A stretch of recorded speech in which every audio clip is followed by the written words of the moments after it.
अम्मा बाद, आज की इस तकरीब के काबिल एहतराम मेहमानाने खुसूसी कदर शनास सरपरस्त हजरात, मुअज़्ज़ज़ सामीन किराम और चमने जामिया के शगुफ्ता फूलो, आज मेरी तकरीर का उन्वान है याम आज़ादी। चमन अपना वतन अपना ज़मीनो आसमां अपना, चमन अपना वतन अपना ज़मीनो आसमां अपना, जहां में सबसे प्यारा है हमें हिंदुस्तान अपना। मुअज़्ज़ज़ सामीन किराम, आज हम लोग यहाँ पर 15 अगस्त यानी यौम आज़ादी मनाने के लिए जमा हुए हैं। आज़ादी से कबल हम मरकज़ियों के गुलामी की जंजीरों में जकड़े हुए थे। अंग्रेज हुक्मरां भारतीय पर जुल्म सितम क्या करते थे। मुसलसल जिद्दोजहद और कुर्बानियों के बाद हमारा मुल्क हिंदुस्तान 15 अगस्त 1947 ईस्वी को आज़ाद हुआ और हिंदुस्तान से बरतानवी हुकूमत का खात्मा हुआ। इसलिए हर साल हम लोग 15 अगस्त को जश्न यौम आज़ादी बड़े जोश और खरोश से मनाते हैं। आज हम 76वां यौम आज़ादी मना रहे हैं।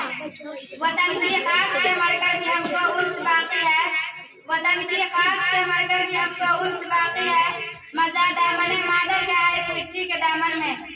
आज खुशी के इस मौका पर हम वतन खुलूस और मोहब्बत आज़ादी की लड़ाई में हिस्सा लेने वाले वतन के अजीम रहनुमाओं शहीदों को याद करते हैं, जिन्होंने इस मुल्क हिंदुस्तान के लिए अपने जानों की कुर्बानी दी। डंडे लाठियां खाई, कई बार जेल गए और अपना सब कुछ इस देश की आज़ादी के लिए निछावर कर दिया। आज़ादी की लड़ाई के उन वालों में टीपू सुल्तान शहीद, शेखुल इस्लाम हज़रत मौलाना हुसैन अहमद मदनी, मौलाना अशरफ कलाम आज़ाद, अशफाक उल्लाह खां, महात्मा गांधी, पंडित जवाहरलाल नेहरू जैसे कई रहनुमा शामिल थे।